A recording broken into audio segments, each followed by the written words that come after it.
Kasabay po ng state funeral kahapon ni Secretary Jesse Robredo, natagpuan na rin ng mga diver ang kanang makina ng bumagsak nilang eroplano.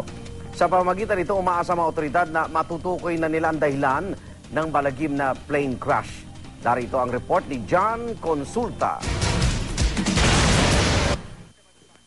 Sa araw ng libing ni Interior Secretary Jesse Robredo, binalikan ng ilang opisyal at tauhan ng Philippine Coast Guard ang crash site sa Masbate at nagbigay pugay.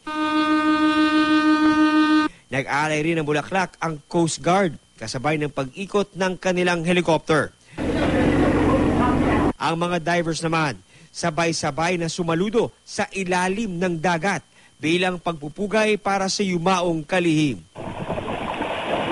Yung legacy niya, hindi lang bilang mayor ng NAGA for 18 years, but bilang sekretary ng DILG ay talagang mananatili sa alaala ng sambayan ng Pilipinas. Balik din sa paghahanap ang mga miyembro ng Philippine Technical Divers at Philippine Coast Guard para sa kanang makina ng Piper Seneca na inaasahang magbibigay linaw sa dahilan ng pagbagsak ng eroplanong sinakyan ni DILG Secretary Jesse Robredo.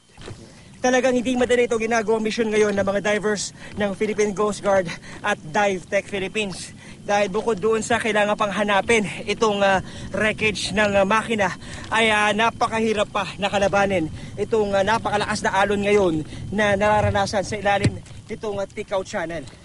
Pero sa ilalim, sir, ramdam mo yung lakas ng hatak. Bakit?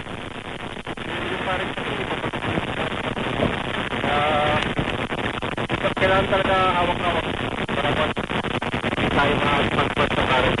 Tila nga naman nakiramay ang tadhana. Matapos ang 30 minuto, natuntun din ng mga diver ang makina.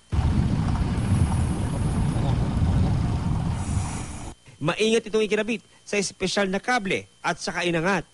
Pero nung nag-umpisa na kaming lumiko papunta doon sa kabilang buya, ayun na, nag-umpisa na yung unti-unti yung mga gamit hanggang nakita na namin yung makina.